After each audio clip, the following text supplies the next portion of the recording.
Hi everyone, my name is Courtney, as many of you know, and I am the editor-in-chief here at the Best Damn Creative Writing Blog.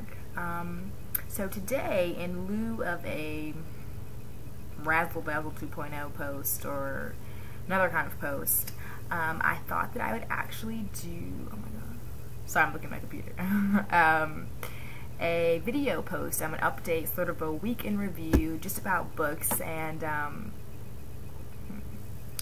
about what has been going on this week in books. So without further ado, getting started. Jose Saramago passed away. It's a very, very sad thing. I was actually really upset when I saw that.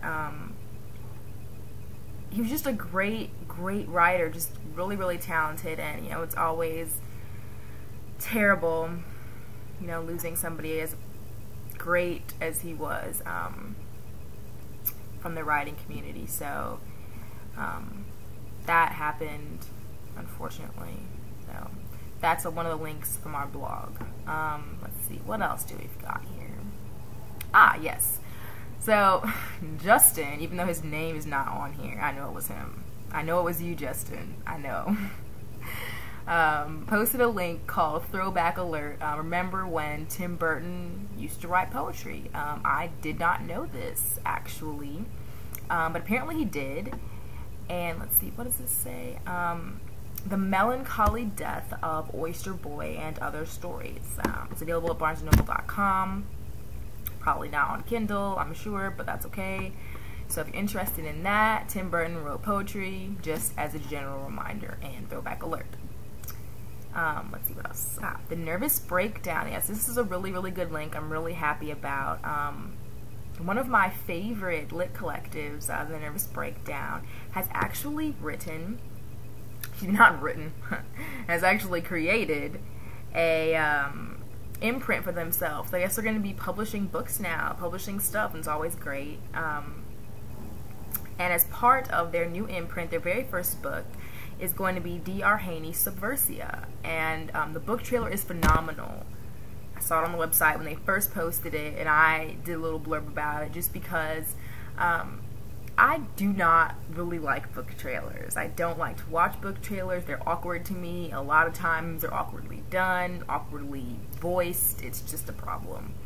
But I was really taken aback by this trailer. I really liked it. So if anyone's interested in that, Subversia book trailer link is on the website, so have at it. Let's see what else. NPR is looking for a books editor. Lots of retweets on that. People are all excited. So if you like NPR, go apply. Go get in on the ground floor. I was reading in Gallicat, or it wasn't Gallicat. I don't know where I was reading. But anyway, I was reading somewhere that I guess they're trying to redo their whole books department. So, like I said, it's just a chance for everyone, or the new person, I should say, to, like I said, get in on the ground floor of what's going on with that, you know, help build up that section of NPR, which could, I'm sure, will eventually turn into a very great, prominent national voice about literature and books. Not that they aren't already, but even more so. Let's see what else. Fantasy novels now set, it looks like, in China and Japan, which is pretty cool. I don't really read a lot of fantasy, but for all of you fantasy lovers out there, now you know. Link is on the website. Let's see what else. I did a piece about why your author website matters, and I was really tired, so I'm sorry if it sounded kind of ranty, but it just really drives me nuts because, you know, I visit so many author websites per day. I don't know, like, how many websites people visit or are visiting or looking at, but I know for myself, as well as other bloggers, people who are reading and writing about books, you know, websites, everything. You know, if I see or hear about a good book, the first thing I do is go to the author website and see how much it costs, you know, what their life story is, if they're cool enough to interview, you know, whatever. But yeah, and I've seen just some of the worst made, worst done websites, and I'm like, come on, you've got Yahoo, you've got Blogger, you've got WordPress, somebody can get something done somewhere, I'm just saying. So as an administrative note, please get your websites together. Oh, and also, because somebody was mentioning this to me, just so everyone knows, like writers out there, I know you all love taking the famed, author photo, that lovely little vertical kind of school picture-esque, like photo that you're going to put on the back of your book. Great, wonderful. But just so you know, most of the time on blogs, like an online type of content, we need landscape photos. Photos that like fill, I would say probably like 600 pixels minimum, like the width. Because I mean, we can't really, we have like that big gigantic space on the front of our web page. That is, you cannot just stick an author photo in the middle of that. We need something wide, something big, something bigger than an author photo. So just be conscious as you're taking your author photos. Be mindful that, you are having bloggers and journalists and people, potentially reviewing your work, wanting to put your picture out there. The author photo is great, but try and take a landscape photo if you can. Thank you. That's my public service announcement, and now I'm done. J.A. Conrath did a great interview with us. Of course, that's posted, many people saw, lots of retweeting and discussion and viewage, I guess.